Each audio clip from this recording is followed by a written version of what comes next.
Bismillahirrahmanirrahim. Assalamualaikum warahmatullahi wabarakatuh. Selamat pagi mahasiswa kelas logika dasar matematika dimanapun berada. Semoga semua dalam keadaan sehat walafiat, senang, semangat, dan berbahagia. Karena mulai minggu ini kita akan benar-benar merasakan bagaimana atmosfer perkuliahan berlangsung. Karena mulai akan ada materi-materi, tugas-tugas, soal-soal yang itu semuanya sebenarnya memang serangkaian perkuliahan yang akan kita lakukan satu semester ke depan. Apapun yang akan kita jalani, mari kita menata semangat di awal supaya jika pertemuan awal semangat, nanti harapannya yang ke belakang-belakang juga tetap semangat gitu ya. Insya Allah seperti itu. Baik, sebelumnya saya harus minta maaf barangkali nanti di sini akan ada beberapa noise, suara-suara yang agak mengganggu karena di kanan kiri ada yang sedang melakukan konstruksi. Tidak apa-apa, kita maklumi saja. Semoga suara saya ini masih bisa terdengar jelas karena saya sajikan ini dengan bantuan video untuk barangkali bisa membantu Anda lebih memahami materi tentang logika dasar matematika gitu ya. Untuk pertemuan hari ini yang akan kita bahas seperti yang Anda lihat di layar adalah logika proposisi dasar. Saya kasih bagian pertama karena memang sebenarnya materi ini akan berlanjut di pertemuan selanjutnya, pertemuan ketiga. Nah, ada sedikit revisi yang saya lakukan terhadap apa yang tertulis di RPS. Jadi untuk pertemuan hari ini dan besok ada sedikit saja revisinya, tidak masalah. Saya pikir karena memang saya menyesuaikan dengan konten yang kemarin sudah saya susun seperti itu ya, tidak masalah, tidak terlalu banyak, tidak terlalu signifikan perubahannya. Konten materinya sebenarnya tetap gitu ya. Jangan lupa nanti di akhir perkuliahan akan ada evaluasi pendek, jadi pastikan Anda menyimak video ini dengan seksama. Nanti 30 menit terakhir sebelum perkuliahan berakhir, kita akan laksanakan evaluasi pendek yang bisa Anda klik linknya di LMS gitu ya. Baik, supaya tidak terlalu panjang, langsung saya mulai saja ya. Materi yang pertama adalah ini adalah garis besar materi yang akan kita bahas hari ini dulu. Saya akan mulai pembahasan dengan proposisi, kemudian saya nanti akan membahas tentang proposisi tunggal dan majemuk karena ini yang menjadi basisnya, baru kemudian masuk ke operator logika gitu ya. Nanti saya akan jelaskan ilustrasinya langsung dari definisi di sana ya. Baik, yang pertama akan kita kenalan dulu dengan istilah proposisi. Barangkali ada yang asing, proposisi itu apa gitu. Kalau dalam kehidupan sehari-hari ya, proposisi ini semacam pernyataan sebenarnya. Jadi pernyataan, suatu pernyataan. Cuman dalam bentuk yang lebih matematis kita menyebutnya proposisi. Supaya berlaku universal kita menyebutnya proposisi. Barangkali ada buku yang masih menggunakan istilah pernyataan, kita maklumi saja tidak apa-apa. Tapi kita menggunakan di sini saya menggunakan yang lebih sifatnya universal karena bisa berlaku secara internasional. Jadi nanti di kampus lain pun barangkali menggunakan yang seperti ini, menggunakan istilah ini, kemudian di negara lain juga menggunakan istilah seperti ini biar kita tidak asing gitu ya. Kita kenalan dulu dengan proposisi. Apa sih proposisi itu gitu? Kalau kita mau tahu sesuatu dalam matematik itu kita patokannya pada definisi. Jadi definisi ini sangat penting. Maka biasanya definisi itu dituliskan dalam bahasa yang memang sangat matematis atau sangat resmi. Karena supaya dia bisa berlaku secara universal gitu ya. Jadi proposisi itu kalau kita tuliskan dalam bentuk definisi yang resmi adalah suatu kalimat deklaratif yang hanya mempunyai satu nilai kebenaran, yaitu bernilai benar atau salah, tapi tidak keduanya gitu. Jadi nggak double. Jadi di sini yang saya garis bawahi ada 3 poin utama yang menjadi patokan apakah suatu hal disebut proposisi atau bukan proposisi. 3 hal itu adalah bahwa yang pertama syaratnya bahwa dia adalah kalimat deklaratif. Kemudian syarat yang kedua adalah hanya mempunyai satu nilai kebenaran. Syarat yang ketiga adalah nggak double gitu, nggak benar-benar atau salah gitu. Apa sih Bu penjelasannya? Kira-kira seperti ini. Jadi tadi ini kan definisinya seperti ini ya. Yang pertama kita cek dulu, syarat yang pertama adalah dia merupakan suatu kalimat deklaratif. Apa sih kalimat deklaratif ini? Kalimat deklaratif itu adalah kalimat berita. Jadi kalimat yang menyatakan suatu kabar atau berita atau kalimat biasa lah gampangnya. Jadi dia bukan kalimat tanya, bukan kalimat perintah gitu ya, kalimat biasa, kalimat biasa. Jadi bukan kalimat tanya, bukan kalimat perintah. Itu syarat pertama. Kalau syarat pertama ini tidak terpenuhi, berarti sudah gagal dia. Sudah gagal menjadi proposisi gitu. Pokoknya syarat pertama kalimat deklaratif dulu. Lek bukan kalimat deklaratif, wis langsung gagal gitu ya. Oke, syarat yang kedua, barangkali ada kalimat yang sudah berupa kalimat berita atau deklaratif ya. Kita cek syarat yang kedua. Syarat yang kedua adalah hanya memiliki satu nilai kebenaran. Apa maksudnya hanya memiliki satu nilai kebenaran? Ya, dia kalimat itu bernilai benar saja atau salah saja. Jadi bisa jelas dibedakan gitu loh, nggak diragukan ini benar apa salah ya gitu. Jadi bisa dicek. Jadi ini harus benar atau harus salah gitu, nggak bisa berlaku dua-duanya gitu. Nah itu nyambung sama syarat yang ketiga, dia nggak boleh berlaku dua-duanya. Jadi nggak bisa ambigu gitu, nggak bisa ambigu. Dan tidak boleh bersifat subjektif. Jadi tidak keduanya itu maksudnya dia tidak bersifat subjektif. Jadi kadang ada kan kalimat yang menurut saya A, tapi menurut dia B gitu. Nanti akan kita lihat di contoh ya. Juga tidak tergantung pada subjek yang mengatakan dan tidak tergantung pada kondisi. Kita lihat contohnya. Nah, contoh dari proposisi. Log 10 sama dengan 1. Log 10 sama dengan 1. Kalimat ini adalah kalimat biasa, berita. Berarti kan sudah memenuhi syarat yang pertama, yaitu dia adalah kalimat deklaratif. Kalimat deklaratif. Terus log 10 sama dengan 1 bisa langsung kita tentukan dia benar atau salah gitu. Log 10 sama dengan 1 dia nilainya adalah benar gitu. Jadi tidak ambigu. Kalau ragu-ragu ya cek di kalkulator saja. Tapi seluruh dunia pasti bisa menentukan log 10 sama dengan 1. Semua orang di dunia bisa menentukan apakah log 10 itu memang sama dengan 1 atau tidak gitu. Dan jawabannya sama. Contoh yang kedua adalah 6 adalah bilangan prima. 6 adalah bilangan prima. Kalimat deklaratif kan, kalimat biasa. Dan kita bisa langsung mengecek 6 itu apakah memang bilangan prima atau tidak gitu.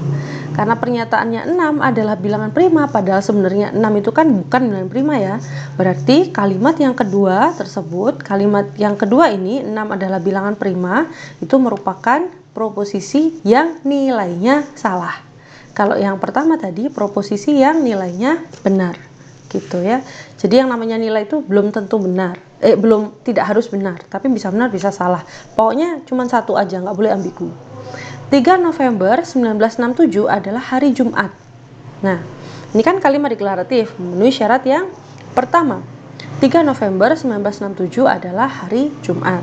Benar, karena kita bisa cek. Bisa kan sekarang meskipun kita menggunakan kalender online, kita bisa mengecek mundur ke belakang sampai tahun 1967 pun kita bisa ngecek kok. Nggak harus nyari kalender yang kertas gitu kan ya. Karena bisa dicek, kita bisa melihat nanti apakah memang Jumat atau tidak. Kalau memang Jumat berarti dia proposisi yang bernilai benar gitu ya. Terus digit kelima bilangan desimal dari pi adalah 4. Bisa dicek di kalkulator. Kalimat deklaratif. Jadi dia semuanya yang ada di sini ini adalah termasuk proposisi. Kita lihat yang bukan proposisi atau kita sebut sebagai non contoh. Hari ini adalah hari Selasa. Nah, perhatikan. Hari ini adalah hari Selasa. Apakah dia kalimat deklaratif? Iya, betul. Kalimat deklaratif. Bukan kalimat tanya, bukan kalimat perintah. Berarti sudah memenuhi syarat yang pertama. Sedangkan apakah kita harus cek apakah dia memenuhi syarat yang kedua atau tidak. Dikatakan hari ini adalah hari Selasa. Lah hari ini kapan ininya?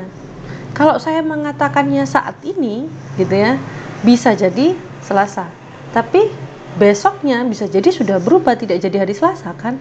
Maka kata-kata ini, hari ini yang tadi saya bilang ada syarat yang ini. Kalau kalimat deklaratif itu tidak boleh bergantung pada kondisi, sedangkan ketika kita mengatakan hari ini adalah hari Selasa, tergantung kondisinya kapan kalimat ini diucapkan. Berarti yang seperti ini menjadi keambiguan gitu ya, bisa menimbulkan dua nilai. Jadi tidak termasuk proposisi. Bisa kita katakan ini bukan proposisi. Meskipun memenuhi syarat pertama, tapi kalau gagal di syarat yang kedua, berarti ya sudah. Gitu ya, ya sudah, bukan proposisi, tetap gagal. Contoh yang kedua, bukalah pintu, tanda seru. Apakah dia kalimat deklaratif? Tidak ya, dia adalah kalimat seru atau kalimat perintah. Berarti jelas dia bukan proposisi karena tidak memenuhi syarat yang pertama. Sudah gagal, nggak usah dicek yang kedua. Kalau syarat yang pertama aja udah gagal, nggak usah dicek yang kedua ya. Pasti gagal sudah. Apakah sin 30 derajat sama dengan setengah? Karena sudah diawali dengan kalimat tanya, jelas dia bukan proposisi. Kemudian, Rich Brian adalah seorang rapper terkenal. Nah, Rich Brian adalah seorang rapper terkenal. Apakah ini kalimat deklaratif? Ya, berarti memenuhi syarat pertama. Apakah dia hanya memiliki satu nilai kebenaran? Jawabnya belum tentu kan ya? Belum tentu kan? Dikatakan terkenal itu ukurannya seberapa itu tidak jelas. Apakah seluruh orang di dunia harus mengenal, termasuk bayi baru terkenal, atau seperti apa? Nah, itu berarti ada keambiguan di sana. Barangkali karena saya tahu Rich Brian, berarti oh ya menurut saya dia terkenal, memang dia sudah berkiprah dunia internasional dan sebagainya. Tapi bisa jadi orang lain nggak tahu siapa Rich Brian, oh berarti nggak terkenal dong menurut dia. Nggak terkenal, saya nggak kenal tuh, nggak tahu gitu. Nah seperti itu berarti kan keambiguan, maka ini termasuk non contoh. Nantinya kita akan di bagian logika proposisi ini kita akan banyak sekali berkenaan dengan ini, dengan si contoh yang termasuk proposisi gitu ya. Jadi diingat-ingat, kita harus memenuhi 2 syarat. Tadi kan saya itu ada 3 ya, sebenarnya syarat yang ketiga itu sudah dompleng di syarat yang kedua. Pokoknya kalau 1 terpenuhi, 2 terpenuhi, ya sebenarnya sudah proposisi. Artinya yang ketiga ini sudah sebenarnya masuk ke yang kedua. Tapi kalau mau dilengkapi ya tidak apa-apa. Pokoknya harus kalimat deklaratif dan hanya memiliki 1 nilai kebenaran saja. Kemudian kita akan lanjutkan dengan ketentuan penulisan proposisi. Proposisi itu dapat ditulis lengkap dalam bentuk kalimat atau bisa juga disimbolkan dengan menggunakan huruf abjad seperti variabel dalam bentuk huruf kecil, bukan kapital. Jadi Anda kan pasti pernah menggunakan istilah fungsi ya. Kalau dulu di SMA Anda menggunakan istilah fungsi itu kan biasa pakai fx gitu kan, gx gitu ya. Nah kita bisa menggunakan seperti itu, jadi bisa kita tulis tapi dengan ketentuan seperti yang ini, dia ditulis menggunakan huruf abjad seperti kita menulis variabel dan dalam bentuk huruf kecil tapi nggak pakai xx gitu. Nanti akan ada sendiri tempatnya pakai xx ya. Nah contohnya seperti ini, misalkan P gitu ya, saya punya proposisi ini saya namai proposisi P gitu. Bulan adalah satu-satunya satelit dari planet Bumi, proposisi kan. Nah proposisi ini saya namai P gitu. Boleh yang lainnya Bu, boleh, terserah. Terus saya punya proposisi Q, di mana Q itu 2 bukan bilangan prima. 2 bukan bilangan prima. Jadi cuma nama aja, boleh pakai abjad yang lain, boleh. Seperti yang terakhir, saya kasih nama proposisinya F, di mana di situ dikatakan proposisinya 3 pangkat 3 sama dengan 27. Ini kan proposisi juga, gitu ya. Proposisi juga saya kasih nama F. Penamaan bebas, yang penting menulisnya pakai huruf kecil seperti ini dan dicetak miring biasanya. Kalau di Microsoft Word kita pakai menu equation, jadi dicetak miring. Gitu. Terus pakainya titik 2, bukan sama dengan ya, pakainya titik 2. Jadi kita harus berhati-hati mulai sekarang, kita pakai simbol itu harus berhati-hati di matematik karena setiap simbol kita punya makna. Jangan sampai orang lain menjadi salah paham karena simbol yang kita gunakan salah. Untuk proposisi kita menggunakan titik 2. Oke. Nah, sekarang kita akan lanjutkan dengan perkenalan dengan proposisi tunggal dan proposisi majemuk. Apa itu proposisi tunggal dan proposisi majemuk? Anda sampai saat ini bisa membayangkan proposisi tunggal dan majemuk itu seperti kalimat tunggal dan kalimat majemuk di dalam bahasa Indonesia. Kalau masih ingat materi bahasa Indonesia ya, ada kalimat tunggal, ada kalimat majemuk. Sebenarnya seperti itu. Nah, kita cek dulu definisinya. Nah, proposisi tunggal adalah proposisi yang hanya terdiri atas satu klausa, satu kalimat utama. Satu klausa saja. Misalkan saya pergi berbelanja, misalkan selesai satu klausa, ya kan? Itu namanya proposisi tunggal. Proposisi tunggal itu bisa juga disebut sebagai atom. Jadi kalau ada buku lain yang menggunakan istilah atom, kita nggak usah heran ya. Oh, atom itu artinya proposisi tunggal, gitu. Nah, selain proposisi tunggal, ada yang kita sebut proposisi majemuk, yaitu proposisi yang terdiri atas dua atau lebih klausa, kalimat utama. Proposisi majemuk itu disebut juga dengan formula. Jadi satunya atom, satunya formula. Kalau kita pakai istilah proposisi tunggal, berarti ya satunya adalah proposisi majemuk. Kalau kita pakai istilah atom, satunya adalah formula. Nah, proposisi majemuk itu terdiri atas dua atau lebih klausa. Karena terdiri atas dua atau lebih klausa, berarti antar klausa perlu penghubung. Nah, penghubungnya kita sebut sebagai operator logika. Kalau di dalam bahasa Indonesia, biasanya si operator yang menyambungkan seperti ini kita sebut sebagai kata hubung. Nah, pernah kan mendengar istilah kata hubung? Apa saja bentuknya kata hubung? Ada dan, tetapi, sehingga, kemudian, sedangkan, macam-macam ya, macam-macam. Misalkan saya pergi berbelanja, sedangkan adik saya pergi sekolah, misalkan. Jadi sedangkan ini yang menghubungkan dua klausa gitu. Nah, ibaratnya di sini si operator logika ini adalah kata hubung. Kalau di dalam bahasa Indonesia, dia akan menghubungkan dua klausa atau menghubungkan dua hal yang sama. Misalkan saya punya kalimat pertama, saya suka menyanyi. Kalimat yang kedua, saya suka menari. Sama-sama kan, saya suka menyanyi, saya suka menari. Bagian depannya kan sama. Nah, kalau kita gabung menjadi satu dalam satu kalimat majemuk, maka kita akan punya kalimat yang berbunyi saya suka menyanyi dan menari. Jadi kata hubungnya dan itu menghubungkan bagian menyanyi dan menari saja. Kenapa? Karena dua depannya sama. Tapi kalau saya tadi yang contoh yang pertama kan mengatakan saya suka menyanyi, saya pergi berbelanja, sedangkan adik saya pergi sekolah. Kan nggak ada yang sama. Berarti nggak ada yang perlu dilebur jadi satu, gitu.